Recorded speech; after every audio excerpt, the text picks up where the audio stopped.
I fixed it. I think actually you might have. No more medical problems. That's like freaking, witch level stuff, like old Quechua tradition. Well, can you just say what you just did?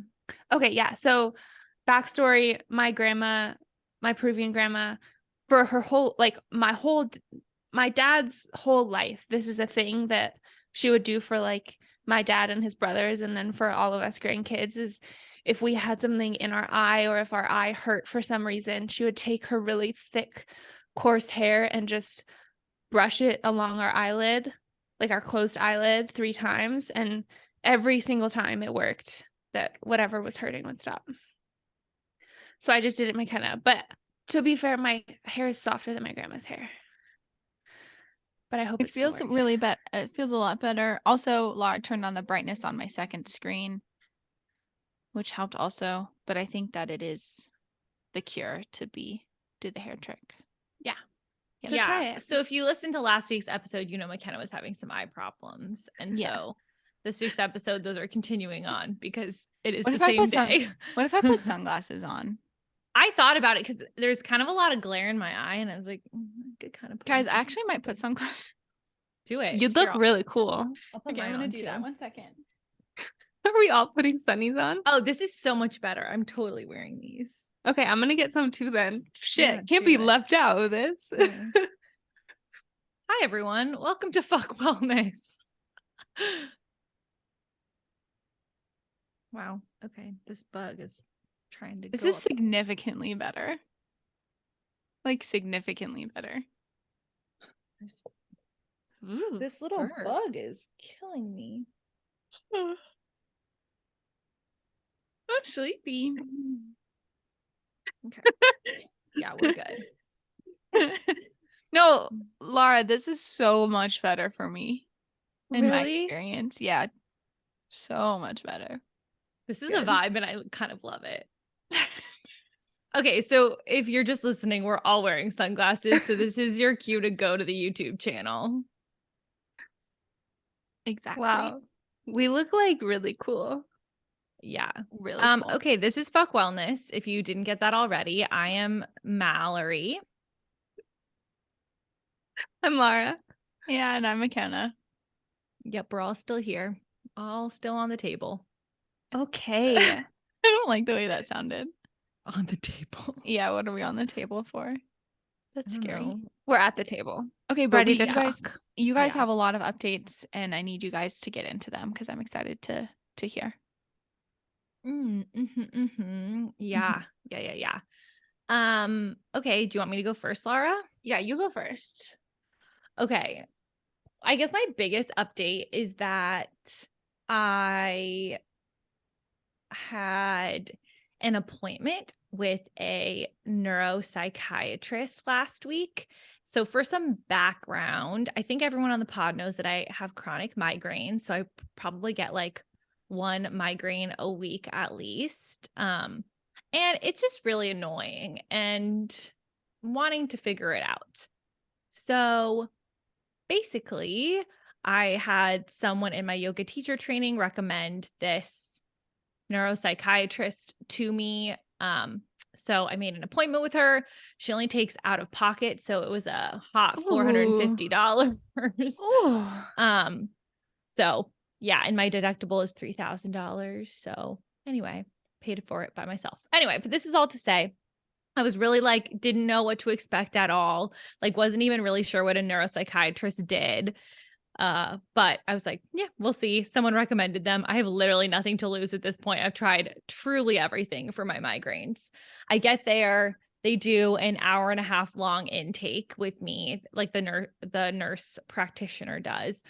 Every question you could possibly imagine, from did you have friends in middle school to, tell us about the moment you learned about death, things like that. Whoa. I don't know why. I don't even necessarily need the part that comes after Mal with this, but I just want someone to ask me these questions. I want them written down somewhere. They feel fun. Yeah. Well, my whole newsletter this week is how I learned about death. So oh my gosh, you'll get to read my story. Or, well, I guess last last week's newsletter. Yeah, Anyway. come on. But anyway, so the intake was like so thorough, like my full medical history, literally everything about my parents' medical history, my grandparents' medical history, everything. So that took like an hour and a half, and it was very like clinical, like it didn't feel like a therapy appointment. It's not like she ever like validated what I was saying. It was very much like, I was like trying to make some jokes, which was like classic me. And the woman was not having it. She was very much like, next question. It wasn't like she wasn't warm. Like she was warm, but she was definitely, she needed to get through the questions. Mm-hmm. And I just remembered this the other day. I don't think I told McKenna or Lara this, but the last like 30 minutes, I had to pee so bad, like so bad. And so at one point, maybe like 30 minutes before the end, I was like, so like, how much longer? Cause I have really got to go pee. And she's like, oh no, we're almost done. But like, she could have also just been like, oh, why don't you go run to the bathroom and then come back? But instead she just kept going. And I was sitting there like one track mind, like, oh yeah, I was You've not. got pee brain. Mm-hmm. I had pee brain. So Yeah. eventually she was like, she's like, okay, we're almost done. And then she finished with like my blood pressure and my heart rate. And I was sitting there like, I'm sure that it's high because I really have to go pee. So eventually, yeah, she let me out and I went pee. So then I went back to the waiting room and I got called back by the neuropsychiatrist, who was just such a lovely lady. Like probably. Oh, I'm sorry. So we're dealing with, this is like an intake person. This is with a nurse practitioner. Gotcha. Okay. Yeah. So yeah, then I got taken back by the neuropsychiatrist who, I don't know, she's probably about my mom's age, I would guess.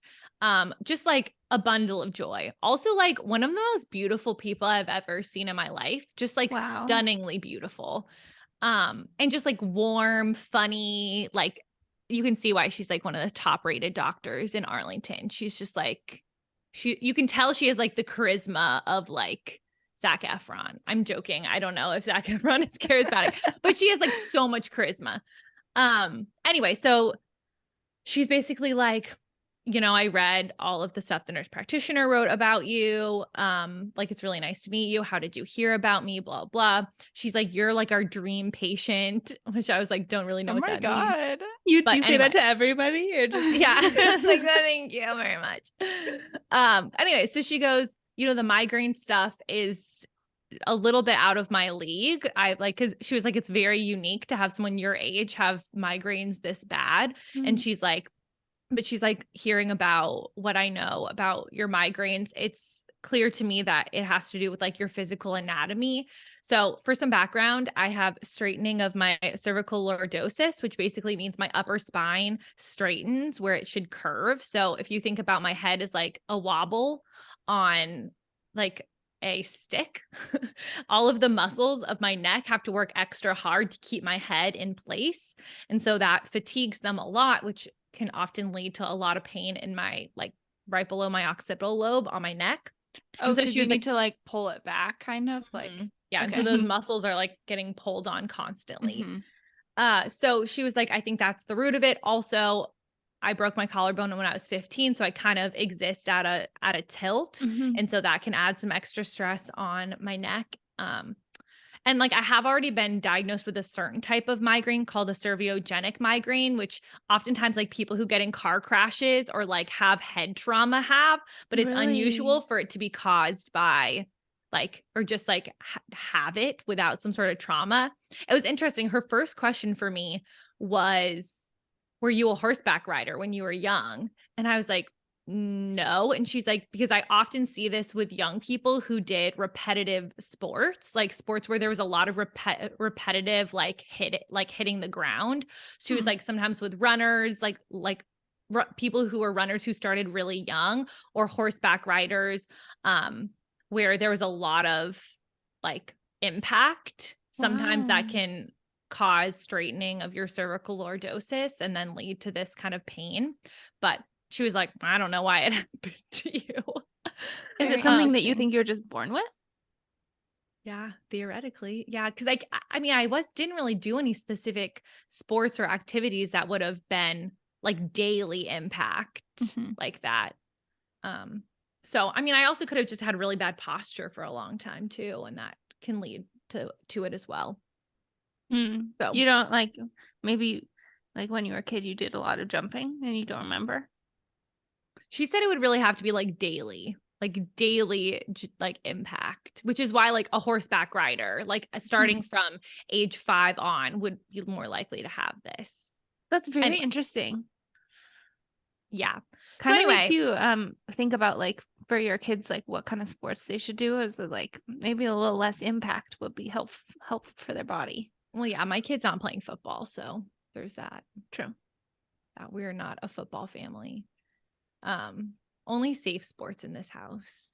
I like pickleball. We love pickleball. Your kid's gonna be a football player now that you said that. Ugh. Anyway, so then literally, so she was like, I think that you should go to physical therapy and see a subspecialist in head and neck anatomy.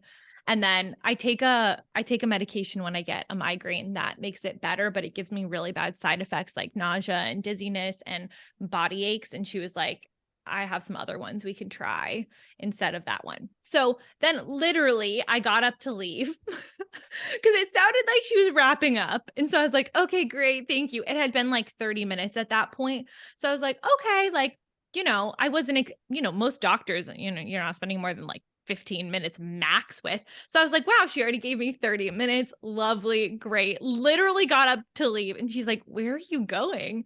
And I was like, oh, it just sounded like you were wrapping up the appointment. She's like, oh no, we're not even close to done. And I was like, okay. So I sit back down and she's like, that was part 1. We're now on part 2. And I was like, okay. And she's like, part 2 is that you have something called OCD. And I was Have like, you heard of it? And I was like, oh, okay. And she's like, OCD is super genetic.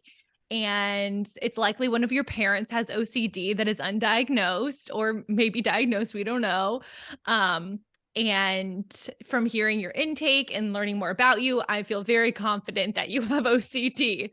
And she was like, I think oftentimes people confuse their anxiety when actually it's OCD, and anxiety can just be how it manifests. And she was like, your preoccupation with like body movement and then also your preoccupation with death Ding, are ding. both like big examples to me of like OCD. And she literally spent a full like 20 minutes. You can't see this, but it's like drawing out what OCD looks like. So she drew it out like on a cellular level and then on a brain level of how OCD works. And long story short, basically your cells talk to each other and they send serotonin. And with people with OCD, instead of serotonin just going from one cell to another, it just blah, blah, blah, goes in a circle. So it keeps getting sent back to the first cell, which just causes like way overstimulation. And so why people would take medication, like the one that now I'm on, is it stops that process so that the serotonin just jumps one cell and then it doesn't hop back.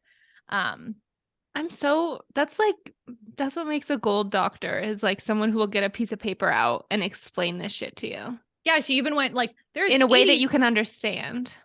Yeah, she was like, there's 86 billion cells and they're all doing this at the same and they time. all want the serotonin. Yeah. So anyway, she was like, the medication that you're on right now for your anxiety isn't working for OCD. Like it's not made for OCD. And so she's like, I think we should switch you to one that would work for both. So she switched me to Zoloft, which I've heard of and I had heard of before. She started me on like 50 milligrams of that. But then apparently she explained it's really important to do cognitive behavioral therapy for the first 2 months of changing medications, because that's when there's the most neuroplasticity, aka like if that process from one cell hopping to another is getting paused, then that's the best time to create new like connections in your brain, essentially helping you to like deal with the OCD symptoms. So she asked if she could call my therapist and I was like, of course. So they had a nice chat apparently. Aww. Oh my God, what if they were just like friends after, you know? I literally told my therapist, I was like, I feel like you guys would be friends. And she's like, yeah, no, for sure. Also, I feel like my mom and my therapist would be best friends. I tell her that too. Anyway, so yeah, basically got a new medication, started that on Monday, and yeah, I feel really good about it. Feel really good. I ended up spending like truly a full hour with her. So the whole appointment was like 2.5 hours, which I've Wow. never spent that much time in a doctor's office in my life. I love that Really. though, because she obviously offers a service that is incredibly important and needed. And also, like you explained, Mal, that she doesn't take insurance because there's just too many Yeah. hoops to jump through and she can't like serve people that she wants to because of it. And so, Yeah. yes, like $450 is a lot of money, but Well, worth every honestly, I cent. feel like she could, if she was like an asshole about it, could ask for 1,200, Yeah. like based on what amazing service you're getting. Well, and I didn't explain this part either, but when I called to make an appointment, they do a like 20-minute intake with you at that point, and then she decides if she wants to take you on as a client. So what her criteria is, the front desk guy explained, is like if she thinks she can help you, she takes you on. If she doesn't think that she's a good fit for you, she'll give you a referral for who she thinks might be better. But I think she's so far in her career that she's like, I'm not going to waste like patients' time if I don't feel like I can help them, which I think made me feel a lot more confident in spending the $450 because she had decided that she thought I was a client that she could help. Mhm. So I really liked that. And you've had so much experience with doctors who I don't like, you can let me know if you think this statement is true, but I feel like maybe none of them have been like outright, you're being ridiculous, but I feel like a lot of Yeah. them have kind of just been like, oh, and just do this, like, or here's a band-aid, or we're not really sure, and I feel like having a doctor who's curious about like exploring solutions until there's something that is figured out, Yeah. I think is huge. Totally. Yeah. I feel like every doctor I've been to about headaches is sort of like, yeah, I mean, we're out of options. Good Yeah. luck. And Yeah. I'm sort of like, I'm too young for this. Yeah. So yeah, it was really nice for her to have like an action plan and be like, here's the next steps. If that doesn't work, we're doing this. If that doesn't work, we'll do this. And, being very much like, we'll figure this out. Mhm. So that made me feel really confident. So yeah, I think that's sort of my summary. I feel really good about it. I love her. Can we have her on the pod? Is that Maybe. a boundary? I don't know. I just think it's how that also like works. it's so good that you went to her for migraine stuff, and obviously she's gonna get you figured out with that, but also was like on top of that, I think we need to talk about another way I could improve your life, which is you have OCD. Yeah.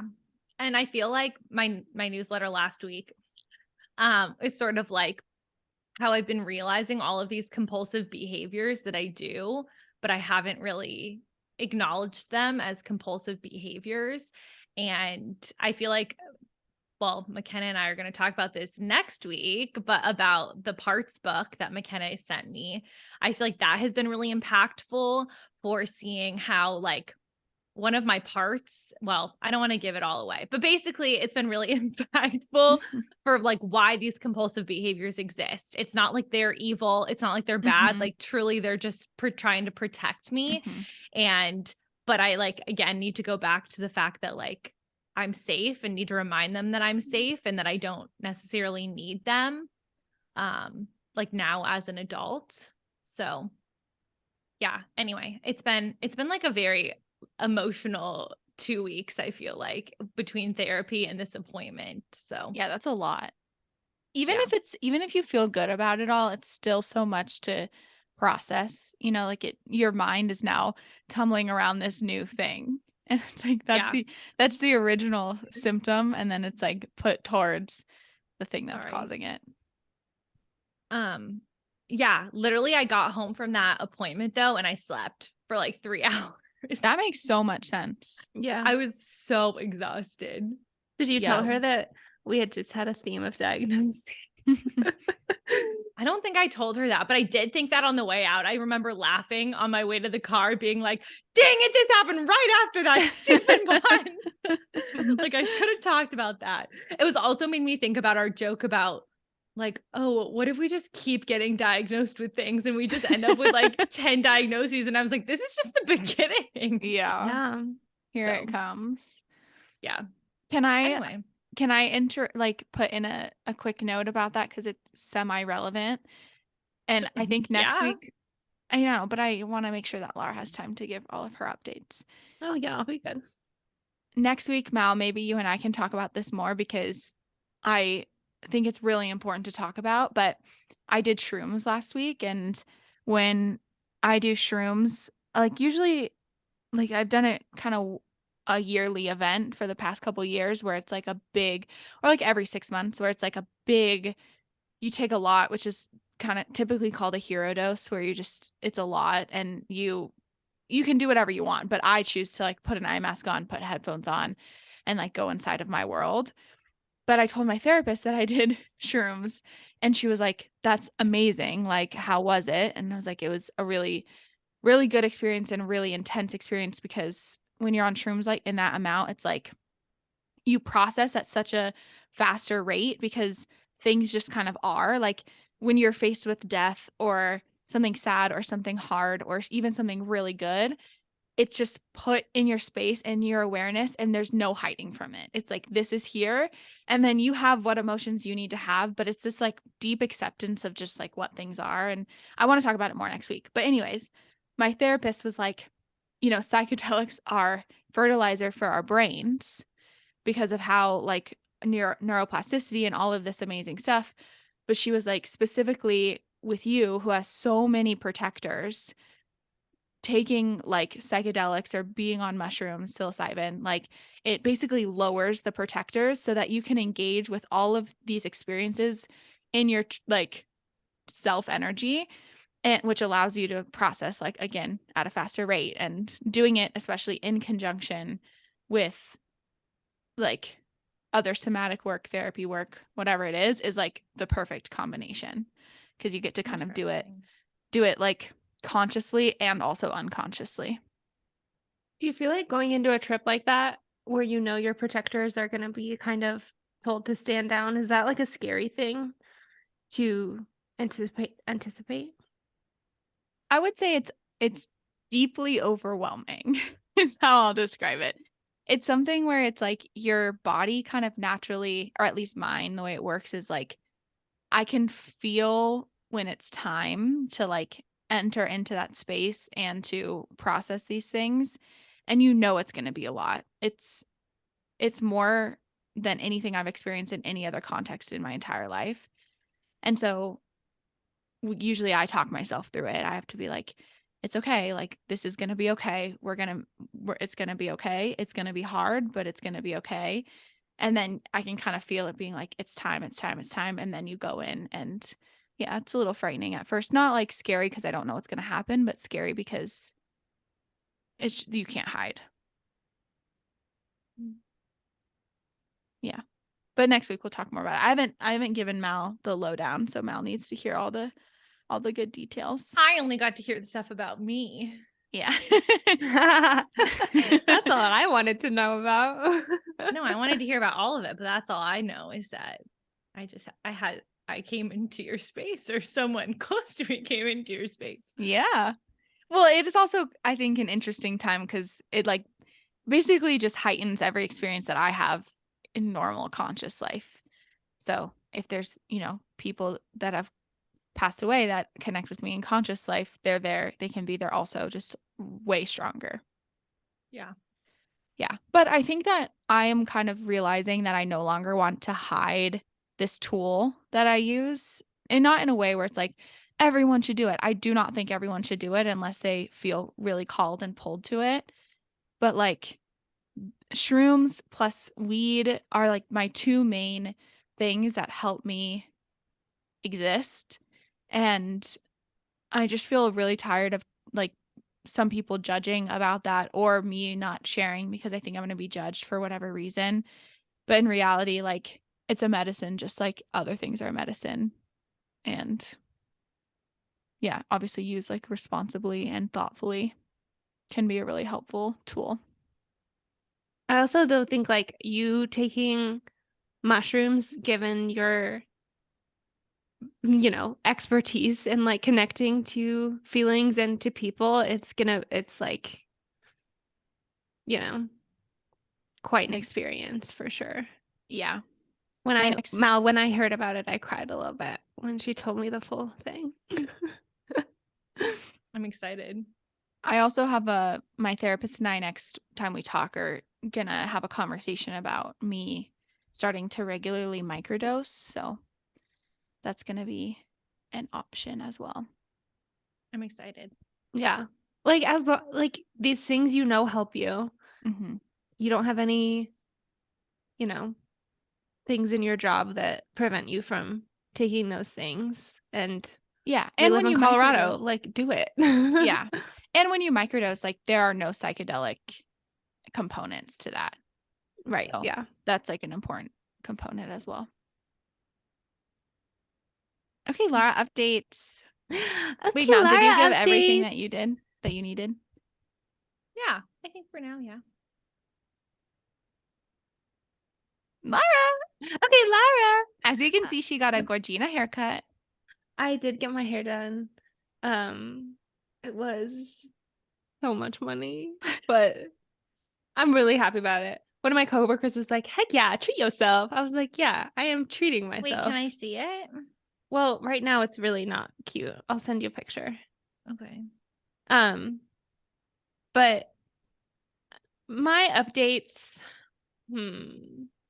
I think that mostly like something that I want to talk about is like kind of a feature of my personality that I think I've really dampened for much of my life, that very recently I'm kind of trying to very much not dampen, is my artistic abilities and the creative juices that get flowing when I feel like in an artistic space. Mallory is just killing me right now listening to this. I feel as though, like, I don't know why she feels like a character in my mind here. Like, so your background support. And the sunglasses. Yeah, keep going, Lara. It's really important what you're saying. I feel like you're downplaying it though, Lara. Yeah. Still. I'm getting into it. I'll Okay. I'll build. I'll build. Easing in. Yeah, Okay. I'm easing in one toe at a time, Mel. But yeah, that's something that I think that is really scary for me to tap into, but I am actively choosing to at the moment. And also, like, I'll just say that, okay, so basically what's happening is like I'm taking this art course basically that is put on by someone I follow on social media. I've been following her for a really, really long time, and I just have so much like love and respect for her, even though I've never met her. And I'm taking one of her courses, and it was definitely like a huge financial commitment for me to try and do this. In addition, it was something that I had to apply and get selected for, which when she came out with the application and that she was doing another class session, because I had I had known about a class session that had occurred last year, but I didn't do it. I think because I let like the fear talk in my brain take over, and I was like, not for me.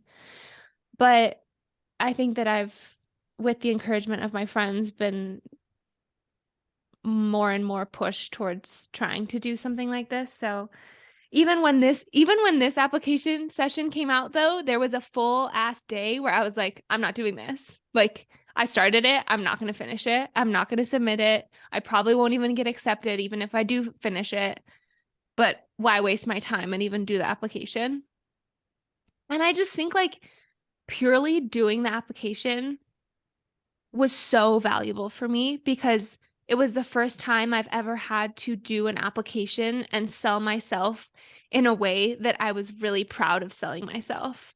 And I wasn't saying like, I got this GPA or I had this previous engineering job or whatever. Like, who literally cares about that stuff? I was selling myself for like who I actually am, which is like an artist. And it just was ridiculous to even make that application and like have my friends help me with it because I was just so proud of it at the end. So I'm gonna actually cry while you're talking right now. well, no one can see because you're wearing sunglasses. And so I applied. Basically, she got way more applications than she thought. So the application window got extended, and therefore the day that we found out decisions got extended back, pushed back more, which I had already kind of like, after I submitted, I was like, okay, well, this will all be over by this day. I'll know whether or not I got in.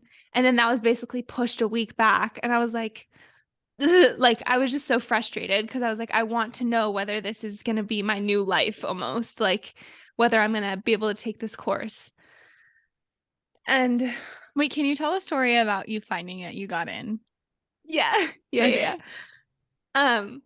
So basically, like, we were supposed to find out decisions on a Friday, and she had said end of day Friday decisions will come out and you'll get notified if you got accepted.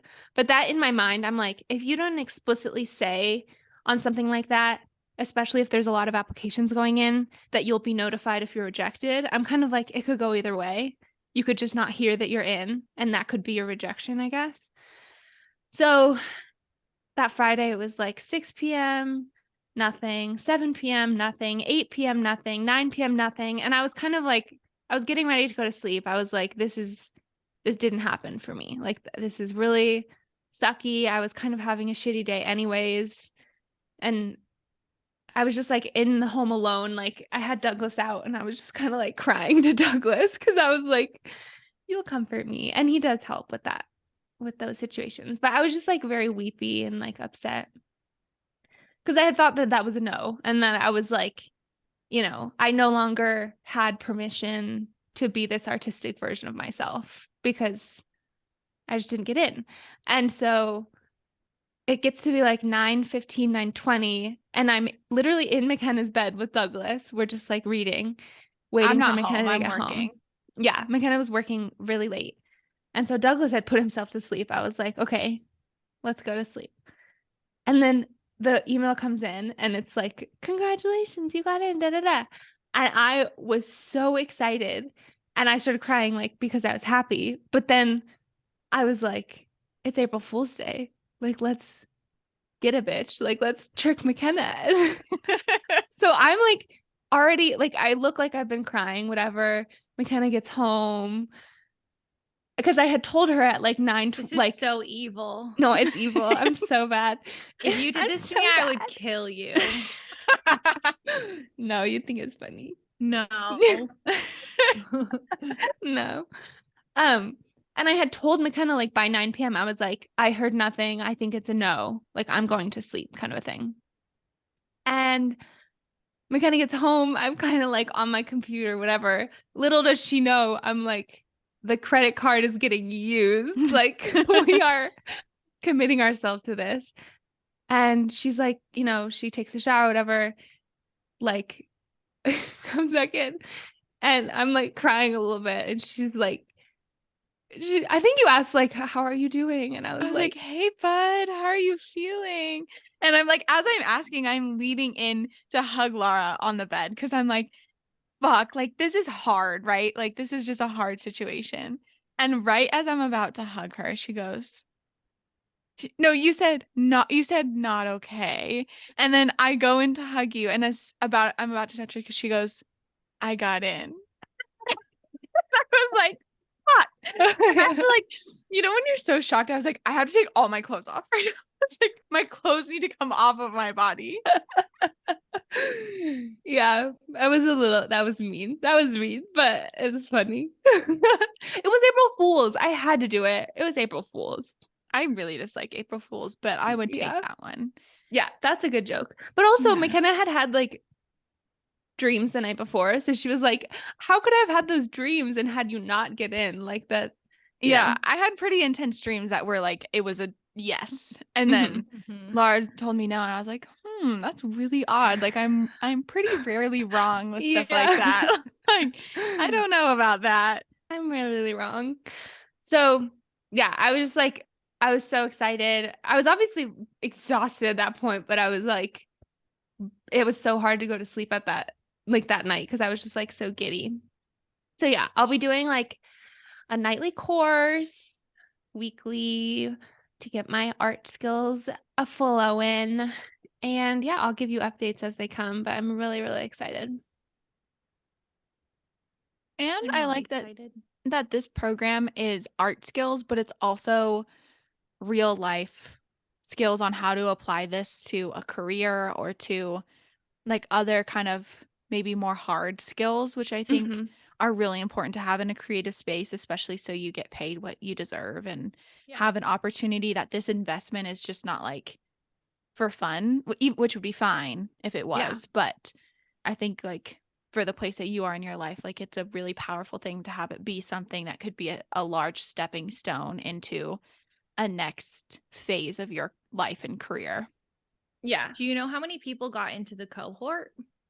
I think there's 24 of us in total. Wow, that's small. Yeah. Or maybe even 23. I'm not sure. It's basically like 2 classes. So my class is 12 people, I think, and then the other class is 12 people, but we do a lot of things. Oh, Birdie came up. We do a lot of things together as well. And technically the class doesn't start for a few weeks, but to your point, McKenna, like we have had one all class call. So all of us plus the instructor and then plus like basically I think her official title is like student coordinator or something. But we basically all met already and it was just like so clear that it's not just going to be about the art, it's also going to be about like how to like brag about yourself and feel like really good about that and how to ethically create art that is for like that is accessible to all people or like people. I don't know, I think that it's going to be way more about there's just going to be way more growth, I think, than just in the sense of a hard skill like getting better at art. Mm-hmm. But yeah, I'm trying to look at the notes from our first intro call. I just like at the beginning, she started the call. Obviously, I'm so obsessed with this woman.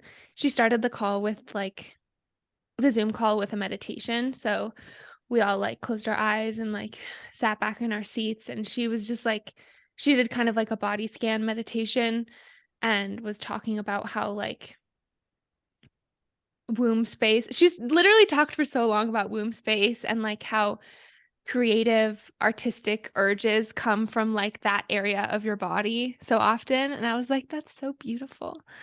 But yeah, the very first thing she said was something about like congrats for following the call that you were hearing to do this course, which I definitely think like there's just so many things that have been pushing me to do this. Everything else that's going on right now is feeling a little bit sticky, whereas everything with this course and stuff that's come after that has been so flowy. And even getting my hair done the other day, I told my stylist about it and she was like so encouraging. And I don't know, I'm really excited. I'm so excited for you. A new chapter. New chapter. I also feel Lisa. like the person who's in charge of it and created it, like I wish I could learn from her about marketing yourself in that way where it's like so many people market themselves in like a I love myself way. Sometimes that comes across so icky and like salesy. And then there's people that just fully embody that and then attract people to them because they're just so much in that space themselves. Like they don't have to tell you that they are or aren't a certain thing, you know? And I feel like Yes. she's one of those people that you're just naturally drawn to because she feels like Who's that. the person that made your period end days again? Simply Sadie Jane. Simply Sadie Jane is another person like Yeah, that. I For agree. sure. And I I feel bought like the underwear. Love them. you do. Have you worn them on your period yet? Yeah, I just wore them for the last 3 Aren't days. they the best? 10 I out need of to 10. get mine. 10 Yeah, out of 10. Loved them. Yeah. Yeah.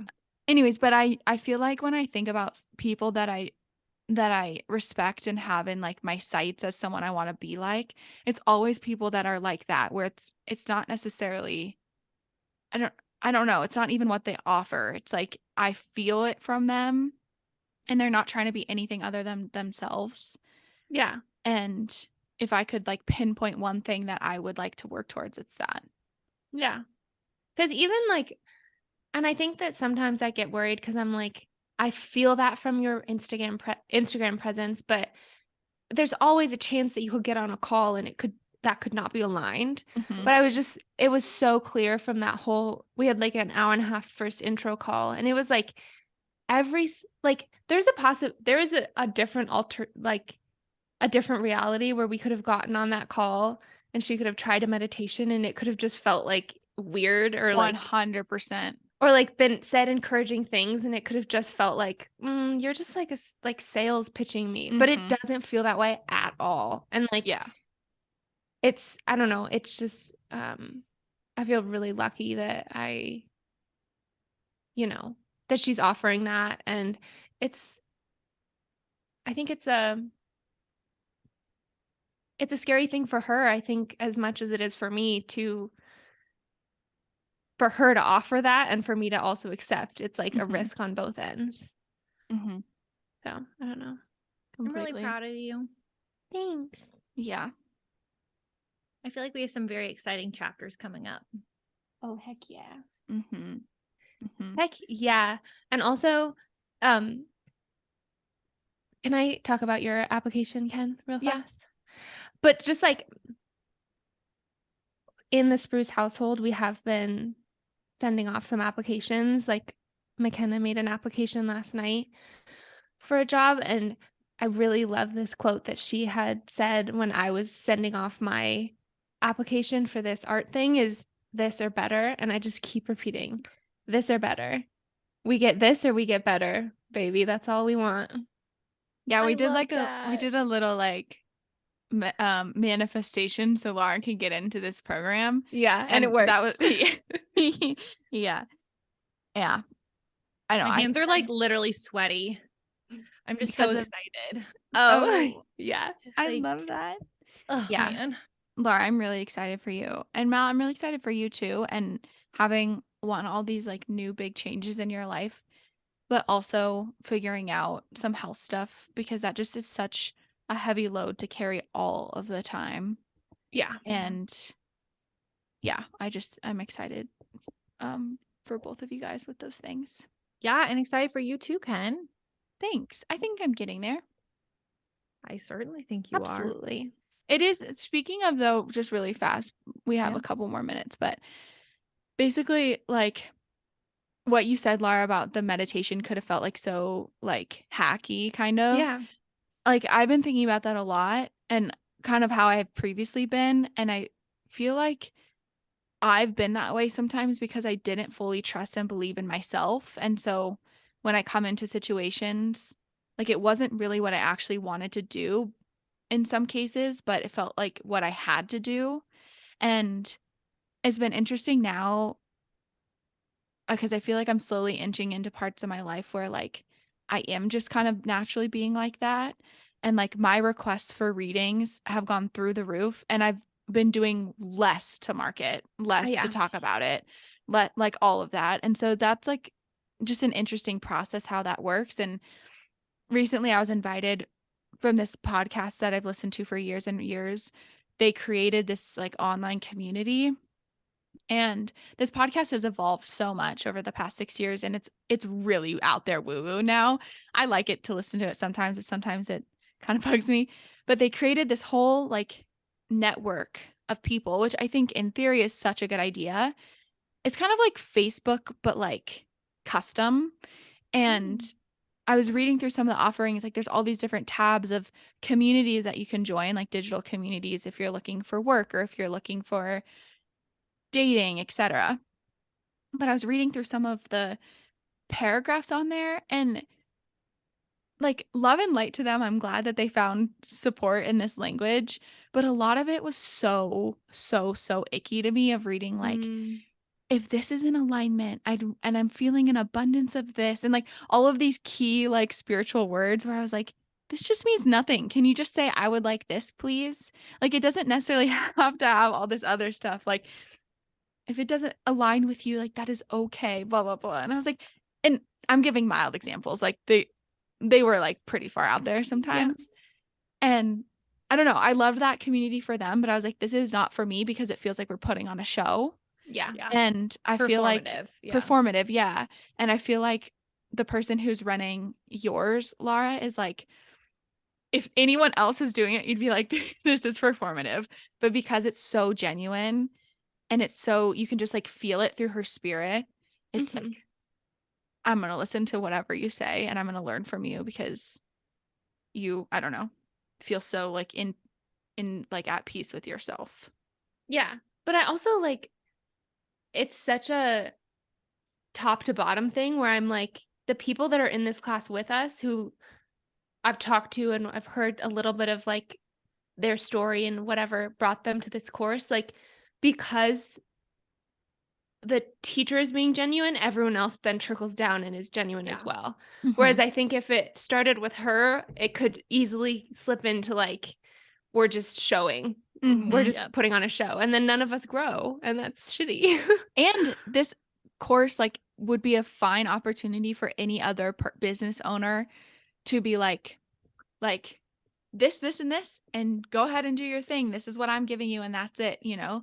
And it's not like that at all. I feel like she's very, it's like an immersive experience and like a true cohort of people rather than I'm trying to get as much money as I possibly can because she easily could do that if she wanted to, you know? Easily. Yeah. Anyways, I love you guys. I'm very excited. I'm so excited. I have goosebumps. The next little bit. Love you guys too. Okay. Okay. Bye. Talk to you next week. Bye.